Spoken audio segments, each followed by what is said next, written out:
and then later on in the day we'll be talking about TTIP, the Transatlantic Trade and Investment Partnership, which is about taking sovereignty from people and giving it to corporations. The next speaker is another John Hilary, Director of War and Want, is going to speak briefly on TTIP, which hasn't been widely spoken about yet in the Irish context. It's a secret trade deal which has been negotiated between the EU and America behind closed doors. All the documents are locked down, all the details are locked down. It's covered by the Official Secrets Act, etc., etc. It has the potential to have catastrophic impacts in Ireland and further afield. For instance, in Egypt, where they attempted to increase the minimum wage, the government was sued for the impact that minimum wage increase had on businesses.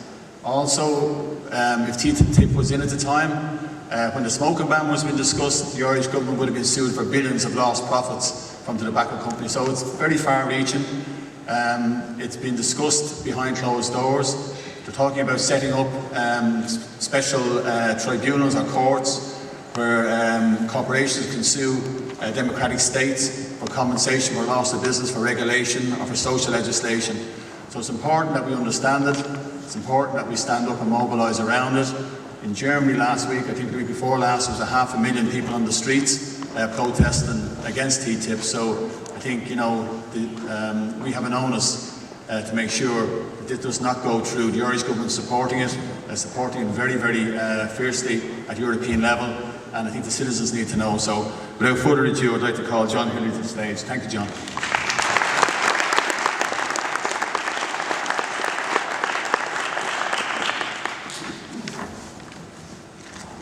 Thank you very much, John. Good morning, everybody. And thank you very much for the invitation to be here. It's a huge privilege to come and be with you today here in Dublin. I bring greetings not just from my own organisation, which is War and Want, the UK British version. The British version, there's one in Northern Ireland, which is a very different thing. So if you know it from the north, you know, we're different from them. Not just greetings from us at War and Want, but also big greetings from the People's Assembly Against Austerity. I'm on the organising committee of the People's Assembly, which is the sister movement to the Right2Change movement here in Ireland. And we are absolutely awestruck by the mobilisations that you have managed to create here against the water charges and now more into the whole austerity programme. And we also, like you, have had tens of thousands of people on the streets protesting and saying, we demand an alternative. We demand an alternative to the austerity programmes which are imposed either by the Troika or, in our case, by the Conservative government. And when they were elected back in May last year, we had 250,000 people on the streets of London 1 month later saying, that is not the future we believe in, and that's not the future we want. So I bring greetings from both of those organisations, those institutions, and I look forward to working more closely perhaps with the Right2Change movement on our common response to these policies.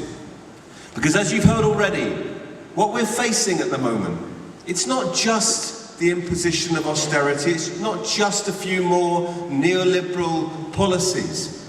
This is a programme to re-engineer our society for the future. It's not just once for now, and maybe we can get a new government in, maybe not in 2 weeks in your case, that's going to take big change, but you know, in the future, we could hope to bring in change. But what this is, this programme for re-engineering our societies, it's saying there will be no change in the future. That's how the neoliberal right has responded to Milton Friedman's claim that we can use every opportunity, every crisis as an opportunity. They've done that by saying, yes, we want to lock in austerity forever, make it permanent austerity. And we need to use this crisis, we need to use the absence of any real recovery as our opportunity to build a movement which says no for the future. TTIP, the Transatlantic Trade and Investment Partnership, is the key mechanism that they're using to lock in austerity, privatisation, and all of these new policies forever.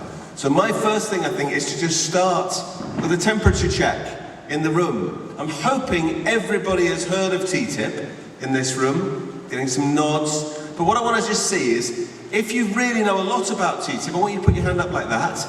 If you know a little bit, maybe like that. If you've heard of it, like that. And if you haven't heard of it, like that. Just so I can get a sense. And that is excellent. That is really excellent. And that shows that the movement in Ireland is as strong as it is in all other parts of Europe, because there is a massive movement coming through. So I won't labour all of the basic details about TTIP, but I will just say some of the key things which we consider to be the most outrageous aspects of it as a deal.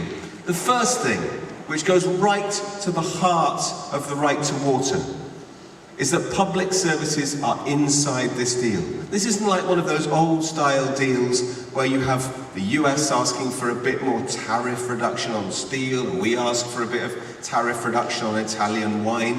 This isn't about that. This is about re-engineering our societies, and public services are in it.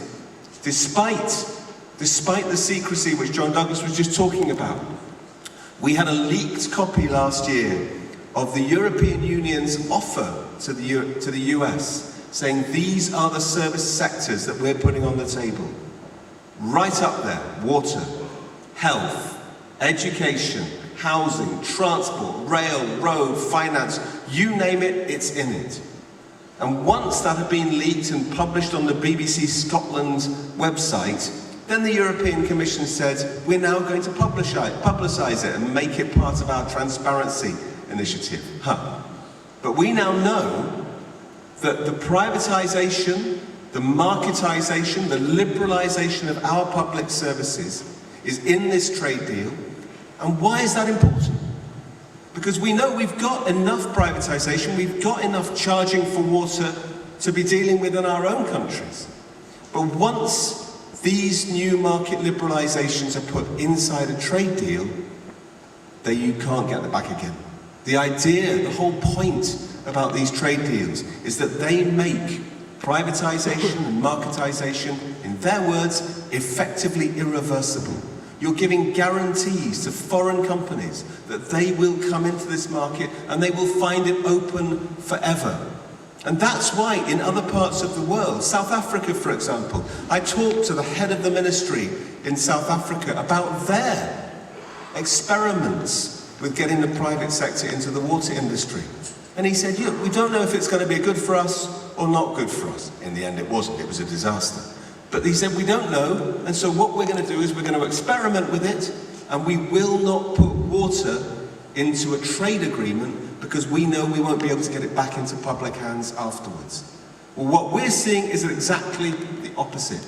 We're seeing that indeed water, health, education, all of the public services I mentioned are inside TTIP. And if it goes through, we're saying to US corporations, we're here for the taking. Come back as often as you like, and we will never close that market down. So, locked-in privatisation is the first pillar of TTIP. The second pillar, and this is really at the centre of TTIP, is deregulation. When US corporations look across the Atlantic, they look at Europe and they look, for them, some sort of socialist horror story. Because we have things like holiday pay. In the US, they do not even have a statutory right to holiday pay, let alone maternity pay or anything outlandish like that. And so for the corporations in the USA, they think these are effectively barriers to our investment, barriers to our trade. We don't want to have to deal with them. So TTIP explicitly is about getting rid of the labour standards, the social standards, the public health standards, the environmental standards. You know, look at the US. They have no ban on asbestos in the USA. They don't even have a ban on lead in lipstick. Lead in lipstick, for goodness sake, which you put on your lips. And when you read the US government's own publications on that, they say, yeah, we do still have lead in lipstick, but it's at relatively small levels. And if correctly applied, it shouldn't cause any harm to health. What does that mean? You know, if you smudge it, you're out of luck. I mean, it's really extraordinary. And part of our learning on fighting back against TTIP is exactly what this will mean for us in Europe. 90% of all beef produced in the USA is produced with growth hormones, which have been banned in Europe for years and years. And I met an Irish farmer who's one of the senior members of the Irish Farmers Association, and he's been in the game for many, many decades. And he said to me, I remember when we switched from being allowed to give growth hormones to our beef, to our cows, and we switched away from that. It meant that we had to deal with a massive hit in terms of the productivity that we can deal with. But we took that. We recognized it was a good thing because these growth hormones are carcinogenic in humans. All the science says so.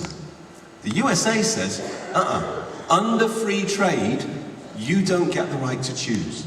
Under free trade, we get to sell our hormone-infested beef into Europe. And the impact of that, of course, is that no European producers have got a chance of being able to compete against it. 70,000 people working in the beef industry in Ireland are predicted to lose their jobs as a direct result of TTIP going through. And they tell you it's about jobs and growth. It's about growth for the big corporations. The prediction is that across Europe and the USA combined, there will be a loss of 1 million jobs minimum as a direct result of TTIP. Not our statistics, that's the official statistics. And still they tell you it's going to be good for everybody. So, pillar 1 of TTIP, privatization. Pillar 2 of TTIP, deregulation.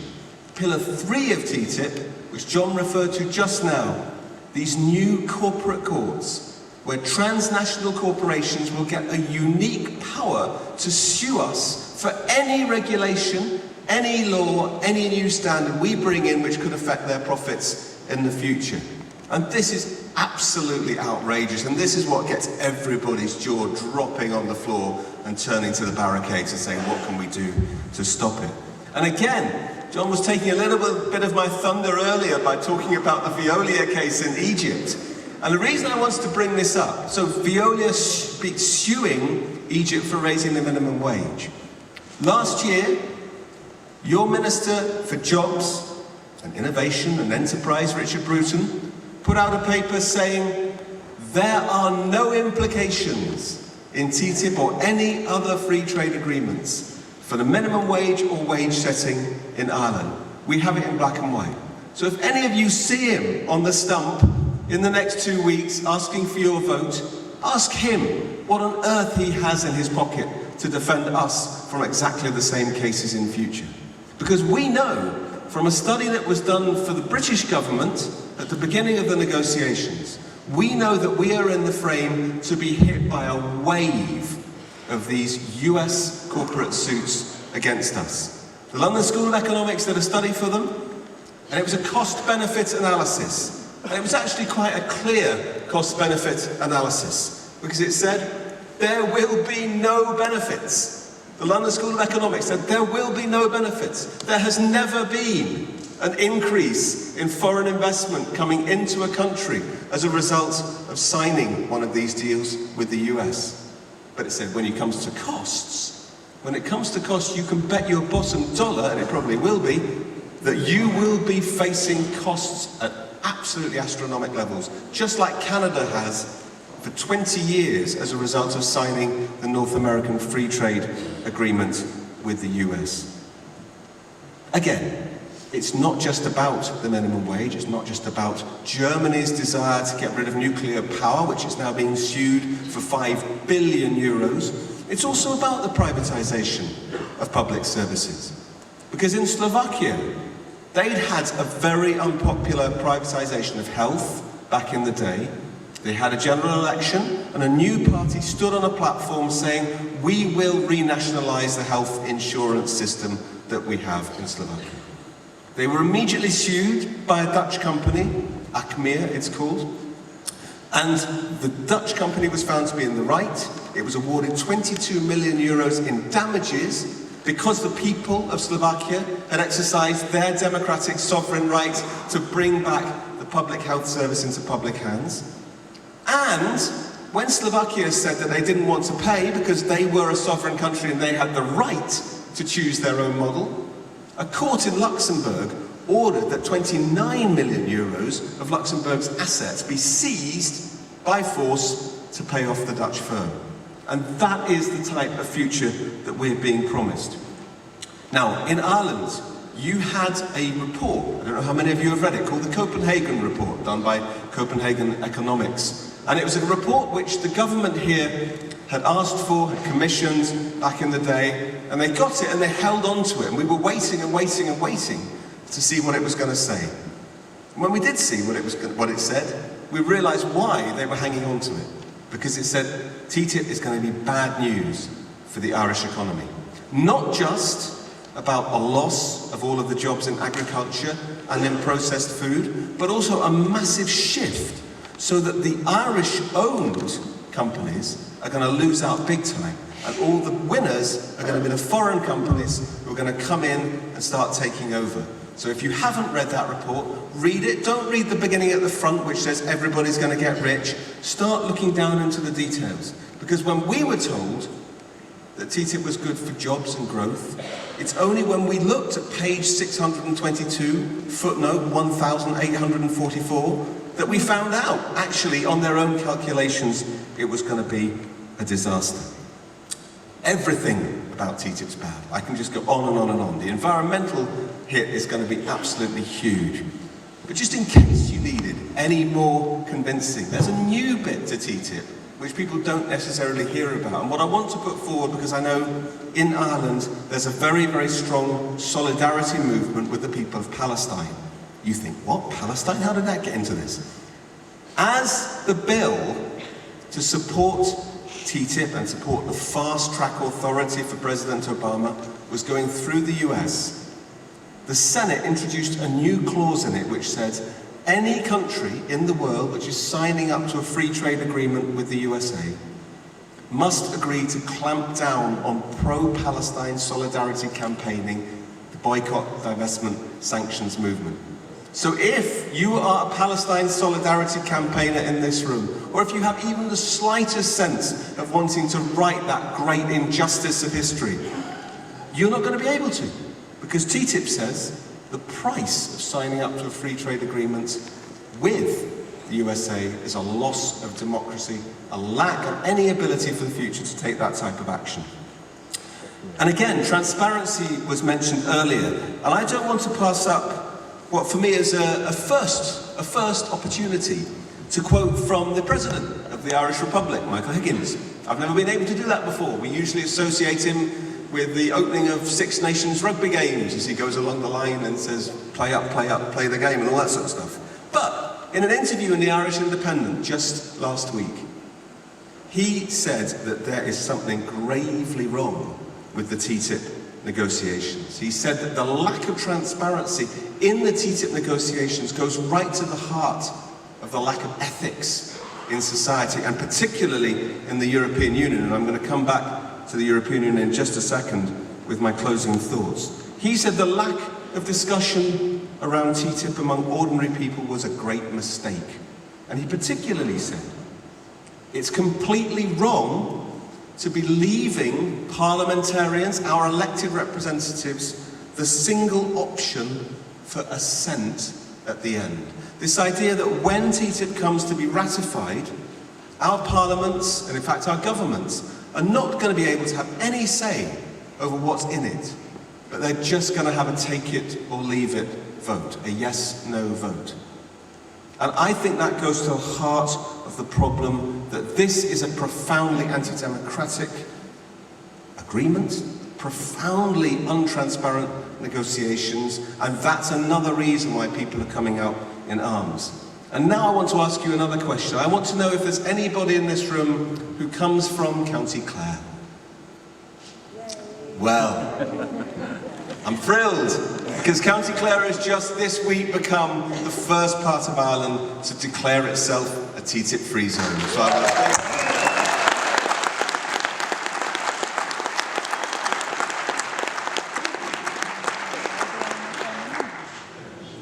And it joins a whole hundreds and hundreds of other municipalities, local councils across Europe, Austria, Netherlands, Belgium, Germany, Britain, who are all now coming out as TTIP-free zones. Even in Brussels, where they do the negotiating, Brussels is a TTIP-free zone. So when the US negotiators arrive, they're met with these big banners saying, you are entering a TTIP-free zone. That is how we can build the movement against TTIP, and there is a massive movement across the whole of Europe. I've had the privilege of taking part in similar meetings in Bulgaria, Slovenia, the Czech Republic, Poland, hundreds of thousands of people coming out and saying, we want nothing to do with this dirty deal. The TTIP negotiations have got a way to go. They're trying to conclude them by the end of Obama's presidency, but they're going to struggle with that. They've already hit the sand, and even this week the White House has started leaking out information saying, we don't think we're going to be able to manage it. But TTIP's evil twin, CETA, the Comprehensive Economic and Trade Agreement, the EU-Canada deal, which has already been stitched up, signed without anybody having any clue what was in it, is now coming for ratification. And so the movement against TTIP, we've got a massively important dry run, which we're running at the moment. And there's going to be a big movement across Europe to say no, getting all of the MEPs to stand up in the European Parliament and saying, we were never consulted about this, we never saw the text. It includes the same power, the same investor-state dispute settlement mechanism, which allows corporations to sue us. And of course, 80% of all US corporations who are active in Europe have got offices in Canada. So they don't need to wait for TTIP, they can just get it through CETA. So again, in the next 2 weeks, when people come asking for your vote in the election coming up, you can ask them, well, what's your position, not just on TTIP, but also on this EU-Canada deal, which is going to sell us down the river as well. Now, I want to conclude by taking the political level up a little bit, and it goes to the third question, which was asked to John Barry. The campaigns against TTIP and the campaign against CETA are not actually campaigns against these individual trade deals. They're campaigns against the entire politics of the European Union, which says that all of the power has to go to corporations, and all of our hopes and aspirations for the future are nothing. And this is something which has been hardwired into the identity of the European Union ever since the Lisbon Agenda at the beginning of the century and the Lisbon Treaty that came in at the end of 2009. The institutions of the European Union are now determined to force through this policy of permanent austerity in favour of capital and against society. Those who try and tell you it's just a reflection of the current tenor of European governments, no. You look into the treaties of the European Union, the treaties that determine the functioning of the EU, and they say this is the future. Competitive, pro-capitalist, anti-society, social Europe is dead, environmental sustainability is a low third. And if you didn't believe it before, and you should have done, having gone through it in Ireland, for God's sake, but what the people of Greece suffered last year showed the whole world what's at stake here. Not just the fact that when they stood up and asked for an alternative, they were told there is no alternative. But Jean-Claude Juncker, President of the European Commission, saying to the people of Greece as they went to the polls last January, do not harbour any illusions. The fact that you will vote for an anti-austerity party in Athens has no meaning. There is no democratic choice against the European treaties.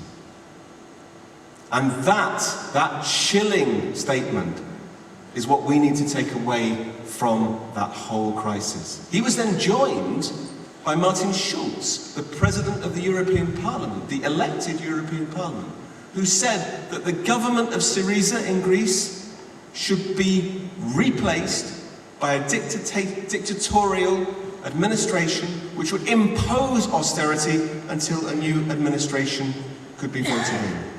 And it is that anti-democratic, authoritarian European Union which we're now seeing again and again. And over our side of the water, as you know, we have a referendum coming up. From what we hear, it could be the 23rd of June, so it's coming up pretty quickly.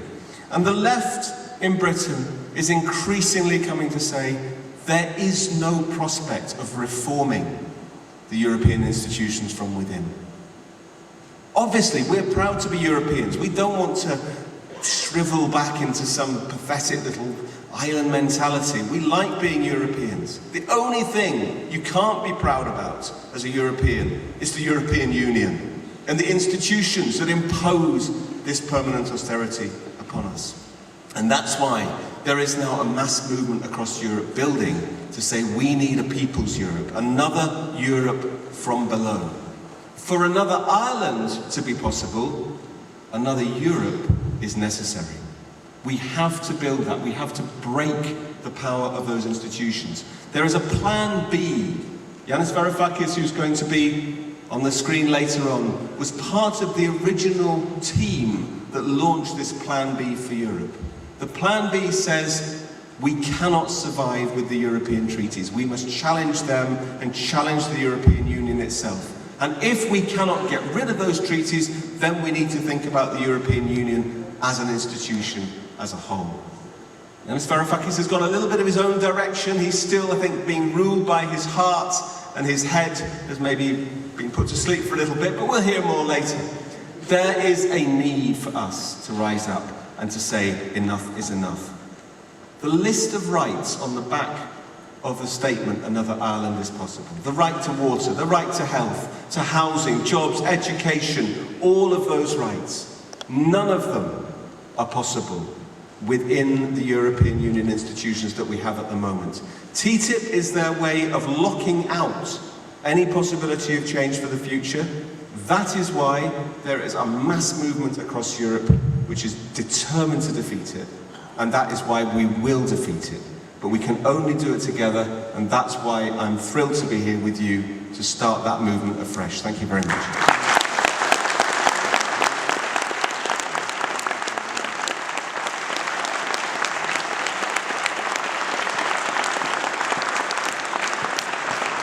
Thanks very much.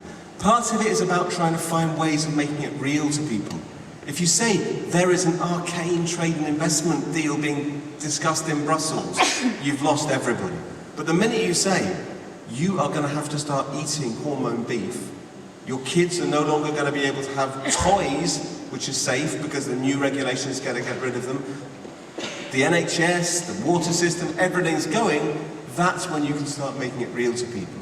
We're trying to find every way we can. Jamie Oliver lives around the corner from us in our office in London, and he came out and did a big thing in the Daily Mail. So again, he had 50,000 people on his Instagram account going to Jamie Oliver saying, thank you for bringing this to us, we had no idea. You have a Lush shop just next to Trinity College here.